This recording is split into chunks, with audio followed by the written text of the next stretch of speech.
Hi, my name is Roger, and I'd like to talk to you about why hackers are targeting my computer or my smart device. We all have some device that connects us to the digital world. We've not quite found a way of plugging in our brain like what happens in the Matrix and Shadowrun, but we're getting close. So, the simple fact that everyone has a device and everyone is connected to the digital world makes you a target. So why are they targeting your device?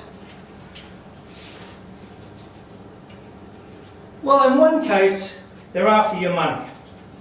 Your access to money, how you're buying stuff, how you're selling stuff if that's happening on your device, and credit card details and all that sort of stuff. So they're definitely after your money. But the other things that they're after is your friends, your acquaintances, your family, your clients, and anything that has anything to do with you. And they target this because they can use email, or they can use SMS, or they can use chat, or they can use an application that then allows them to target all those people that you know. And the last thing is your intellectual property or your trade secrets. And everybody thinks, well, I haven't got any intellectual property. Well, yes, you have. Your intellectual property is who you are. But if you're working for a business, your intellectual property is how you do things, why you have a sales rep that does a certain thing. It may be because you might have a tablet that you do all your work on. That is all intellectual property. So, how does my device get attacked? So they're targeting your device in a number of ways. Those number of ways depend on how the automated systems or the actual bad guys are actually looking to target you specifically. Everybody is a target. If you're connected to the digital world, then all of that information that you generate or you do or to download from the internet is making you a target because they are after what you can do. Their first primary way of doing things is through spam. We've all seen spam. You know how sometimes a spam email can look exactly like an email from the post office, or it can look like an email from your bank, or it can look like an email from someone that you least expect. But if you've got any idea that it's spam, then you need to make sure that it's not targeting you. Spam is also used for phishing. And phishing is a specifically targeted email that people are trying to get you just to click on a link. The link may be bait, and that's why it's called phishing, because you're being baited. There's an even worse system which is called spear phishing. Now, spear phishing is when they specifically target a specific person. And they've done a lot of research and they've gone off to find out what groups he's joined in LinkedIn. They've gone onto his Facebook and seen what it is, because your Facebook security is not very good. They've watched you on Twitter because you're feeding Twitter with what you do and how you do it and why you do it. So they actually then have come back and they've targeted you specifically because of what you do or what you know. Now that specific target makes you a spear phishing target. And because you are specifically targeted, you have a better opportunity to open that spam email and click on the link. But it's not only spam that causes the problem. One of the other things that people forget is if you visit websites, and even the ones that you look for on Google when you do a search, you might be looking for drivers.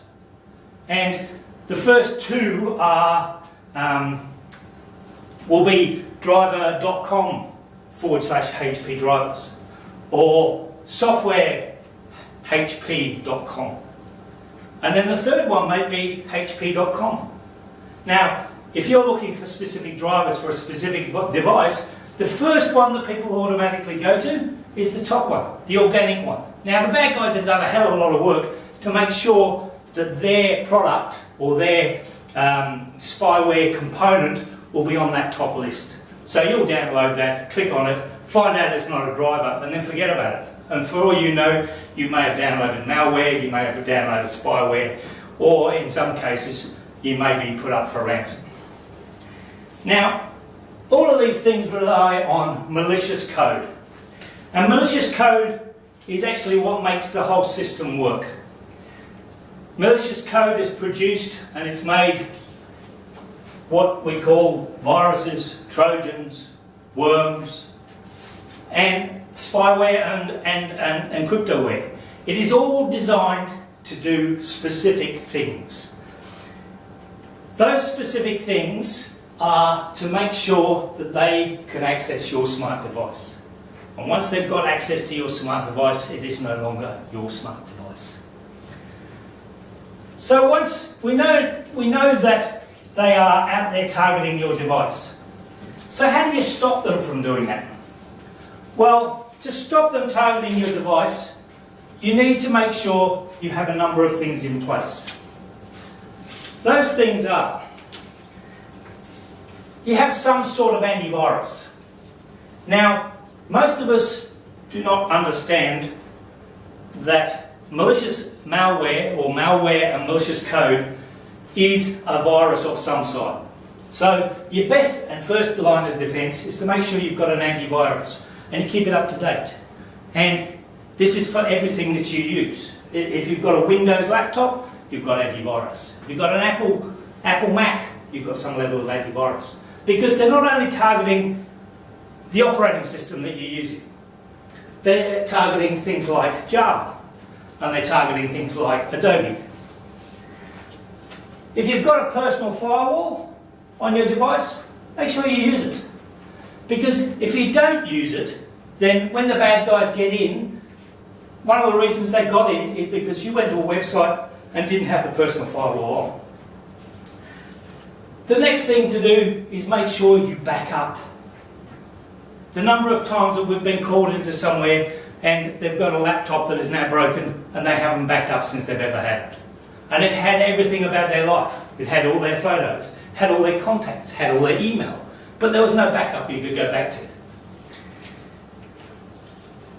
One of the big things that we push, you need to patch everything. If it comes up and says you need to, these apps need to be updated, update them. If it comes up and says iOS needs an update, update it. If it comes up and says Windows needs an update, update it. Because that update may save you from getting the next version of the virus that is released onto the internet.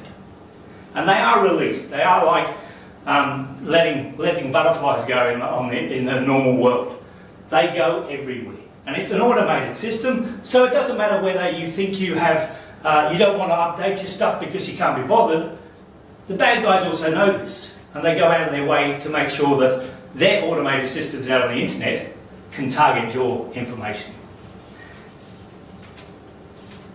One of the big things that you need to do is use common sense. If you're on a website and it says free whoppity whop, yeah, think about it. Use common sense. If you're looking at going back to the search, for instance, you have to look at what is being said and what the URLs are. Because if you don't do that, you'll go to a site that's infected with malware, you'll get malware and you'll lose all your information.